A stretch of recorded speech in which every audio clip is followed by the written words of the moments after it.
guys, ketemu lagi dengan aku Uli di channel YouTubeku Uli Official. Guys, aku punya gelas loh guys yang nggak biasa. Mungkin kamu juga di rumah punya gelas seperti aku ya guys. Kenapa aku bilang nggak biasa? Karena gelasku ini bukan dari kaca guys. Gelasku ini dari tanah liat atau yang sering dikenal sebagai benda-benda yang terbuat dari gerabah atau tembikar. Guys, melihat gelasku ini guys, aku jadi teringat tentang kebenaran firman Tuhan. Ada juga yang menyebutkan tentang barang-barang dari gerabah ini guys. Nah, aku kasih tahu ya guys ya, apa yang tersirat di hatiku dan pikiranku ketika aku memegang gelasku tadi itu. Nah guys, aku teringat tentang Nabi Yeremia guys. Nabi Yeremia waktu itu diperintahkan oleh Tuhan untuk menyampaikan pesan Tuhan kepada bangsa Israel. Tetapi ternyata bangsa Israel tidak menerima pesan Tuhan itu dengan respon yang benar, dengan sikap yang benar. Tetapi malah bangsa Israel hendak melakukan hal yang tidak benar kepada Nabi Yeremia, dan Nabi Yeremia diancam dan dia merasa tertekan guys. Nah, waktu keadaan tertekan itu, Tuhan berfirman, berbicara kepada Nabi Yeremia agar Nabi Yeremia pergi ke rumah seorang tukang periuk. Guys, Tuhan ingin menyampaikan sesuatu kepada Nabi Yeremia ya guys ya. Tuhan ingin memperlihatkan kepada Nabi Yeremia tentang siapa dirinya, apa yang mampu dia lakukan, dan bagaimana hatinya yang selalu mengasihi bangsa Israel. Nah guys, Yeremia tiba di rumah tukang periuk, dan di rumah tukang periuk itu guys, dia belajar banyak hal. Bagaimana tanah liat, benda yang tidak berguna dan tidak mempunyai nilai, bahkan tidak mempunyai fungsi apapun guys, bisa berubah menjadi sebuah benda yang bagus di tangan seorang tukang periuk atau yang kita kenal sebagai penjunan. Dan pada waktu itu tukang periuk itu mengerjakan tanah liat itu sebagai bejana guys. Nah guys, aku ingin mengumpamakan perumpamaan itu kepada diri kita sekarang. Guys, tukang periuk di dalam firman Tuhan itu atau penjunan itu adalah Tuhan Yesus Kristus.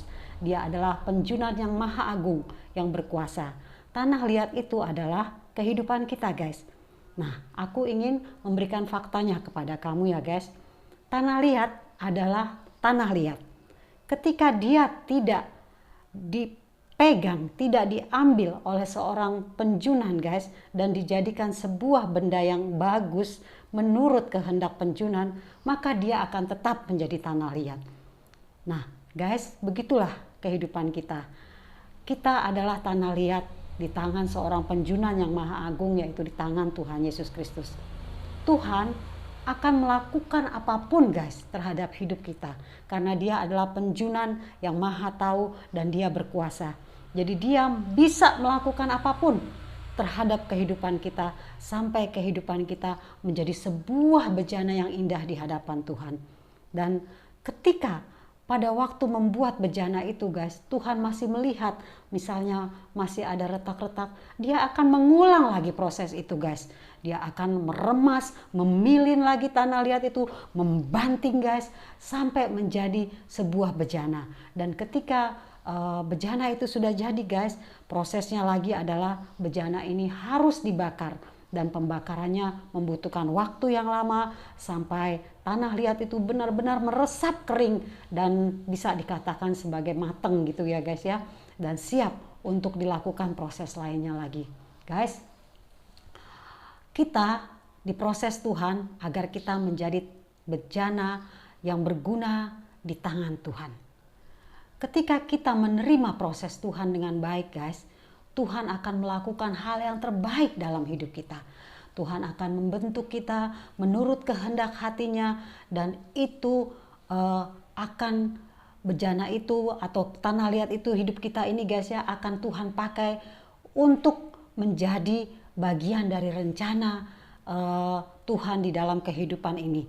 Nah guys, aku nggak tahu apa rencana Tuhan bagi hidup kita semua, bagi kalian, bagi aku. Kita masih terus berjalan di dalam proses Tuhan itu guys. Tetapi baiklah kita mau merespon semua apapun yang terjadi di dalam hidup kita dengan baik dan benar.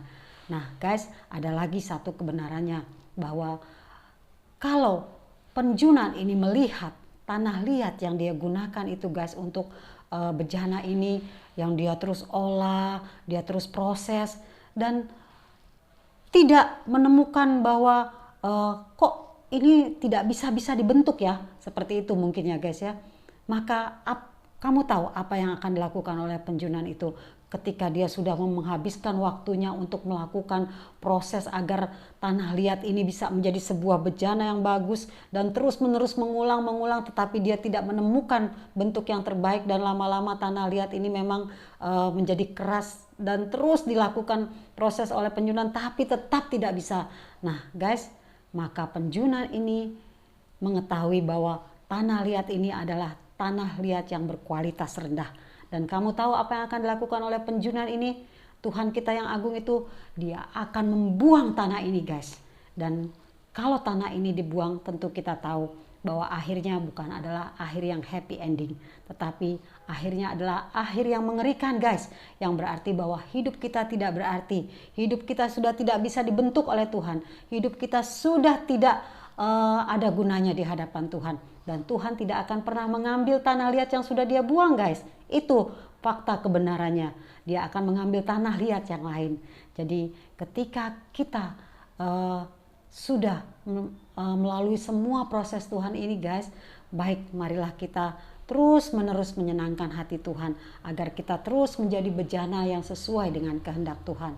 Nah guys, Tuhan Yesus Kristus adalah Tuhan di atas segala Tuhan, Allah di atas segala Allah. Memang dia panjang sabar, dia berlimpah kasih setia, dan dia akan selalu tetap terbuka tangannya untuk menanti kita bertobat dan meresponi setiap kebenaran firman Tuhan dan mau mendekat kepada dia. Tetapi ketika kita tidak menghiraukan semuanya itu, kita akan menjadi seperti tanah yang dibuang oleh sang penjunan itu. Guys, tentu kita tidak mau hidup kita seperti itu.